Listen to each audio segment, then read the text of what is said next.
మే 1వ తేదీ వస్తుండటంతో మళ్లీ అందరి దృష్టి పెన్షన్ల పంపిణీపై పెడితే ఏప్రిల్ నెలలో పెన్షన్ల పంపిణీ ఒక ప్రహసనంలా మారిన సంగతి తెలిసిందే. ఇళ్ల వద్దకే పెన్షన్లు అందించాలని ఈసీ ఆదేశించినా ప్రభుత్వం సచివాలయం వద్ద పెన్షన్లు ఇచ్చిందని విపక్షాలు బగ్గుమనడం, విపక్షాలు వాలంటీర్లపై ఫిర్యాదు చేయడం వల్లే సచివాలయాల వద్ద ఇవ్వాల్సి వచ్చిందని, అందుకే పలువురు వృద్ధులు ఎండవేడిమికి మరణించారని ప్రభుత్వం ఎదురుదాడికి దిగడం అందరూ చూశారు. ఈ నేపథ్యంలో టీడీపీ అధినేత చంద్రబాబు ప్రెస్ మీట్ పెట్టి పెన్షన్ల పంపిణీపై ప్రభుత్వం తన వైఖరి మార్చుకోవాల్సిందేనని, ఈసీ ఆదేశాలు పాటించాలని డిమాండ్ చేశారు. పెన్షన్లు ఇంటి వద్దే పంపిణీ చేయండి, ఇది సాధ్యం, మీకు అధికారాలు ఉన్నారు, సచివాలయాలు ఉన్నాయి, యంత్రాంగం ఉంది, ఇది పెద్ద కష్టమైన పని కాదు అని చాలా స్పష్టంగా చెప్పినా ప్రభుత్వం వినిపించుకోవడం లేదన్నారు. అలాంటి కుట్రలు చేస్తున్నారు మీరు చూస్తే. అలాంటి కుట్రలు చేసి మళ్ళీ ఇప్పుడు కొత్తగా బ్యాంకులో వేస్తామని అన్నారు. నేను అడుగుతున్నా, లాస్ట్ టైం మీరేం చెప్పారు? మా దగ్గర బ్యాంక్ అకౌంట్స్ లేవని చెప్పారు. పోయిన నెలలో లేని అకౌంట్లు ఇప్పుడు ఎట్టొచ్చాయి? You answer this. అంటే మీ కుట్రలు ఏం చేసినా ప్రజలు నమ్ముతారని, లేకుంటే మేము కూడా ఒప్పుకుంటామని. ఇది ఏమాత్రం ఆమోదయోగ్యం కాదు. ఈరోజు మీరు చూస్తే వాళ్ళు చెప్పినట్లు చూస్తే ఆధార్ లింక్ అయిన ఉన్న లబ్ధిదారులందరికీ బ్యాంకులో వేస్తాం, మిగిలిన వాళ్ళందరికీ ఇంటికి పోయి ఇస్తామంటున్నారు. మొత్తం 65,49,000 మంది పెన్షనర్స్ ఉన్నారు. దీంట్లో 48,92,000 మందికి లింకులు దొరికాయి, వీళ్ళకి అకౌంట్లు దొరికాయి. అంటే 75% వాళ్ళకు నేరుగా బ్యాంకులు వేస్తూ ఉంటారు. మిగిలిన వాళ్ళందరూ ఎవరైతే వికలాంగులు, లింకులు లేని వాళ్ళు, పోలేని వాళ్ళు, అనారోగ్యంగా ఉండేవాళ్ళు, వాళ్ళు 16,57,000 మంది ఉన్నారంటున్నారు. ఎవరు పోలేరు? మీ దగ్గర లింక్ అడ్రస్ ఉందా? వెరిఫై చేశారా మీరు? ఎప్పుడు వెరిఫై చేశారు? రాత్రి చేశారా? మీరు 65,49,000 మంది ఎవరు వికలాంగులు, ఎవరు ఆరోగ్యంగా బాగలేరు, ఎవరు నడవలేరు అని మీకు తెలిస్తే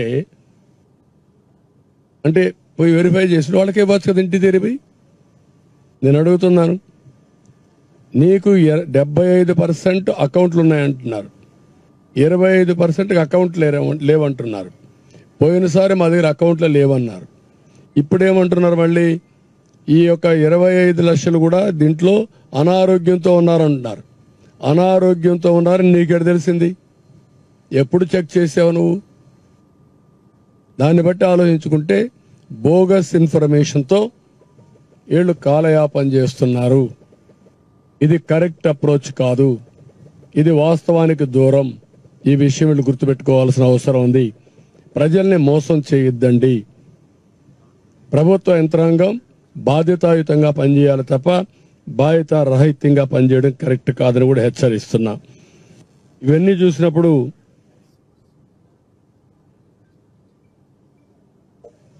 దీనివల్ల చాలా మంది అకౌంట్ వేస్తాం.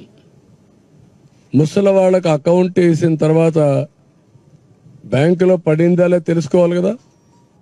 ఎవరు చెప్పాలి వీళ్ళకు? దానికి ఇప్పుడు అందరూ సెల్ ఫోన్లో చూసుకుంటారా ముసలి వాళ్ళందరూ? ఆ శక్తి ఉందా? అంటే మీరు ఎన్ని డ్రామాలంటే మళ్ళా వీళ్ళు ఆ బ్యాంక్కి వెళ్ళాలి. అంటే నిన్న సచివాలయం చుట్టూరు తిప్పించారు, ఇప్పుడు బ్యాంకుల చుట్టూరు తిప్పిస్తారు. ఒక విషయాన్ని ఎంత కాంప్లికేట్ చేస్తున్నారంటే, ఏ విధంగా ప్రజల జీవితాలతో ఆడుకుంటున్నారంటే, ఇంత మునుపు 2 కిలోమీటర్లు 3 కిలోమీటర్లు వచ్చేవాడిని, ఇప్పుడు బ్యాంక్ అయితే 5 కిలోమీటర్లు ఉంటుంది.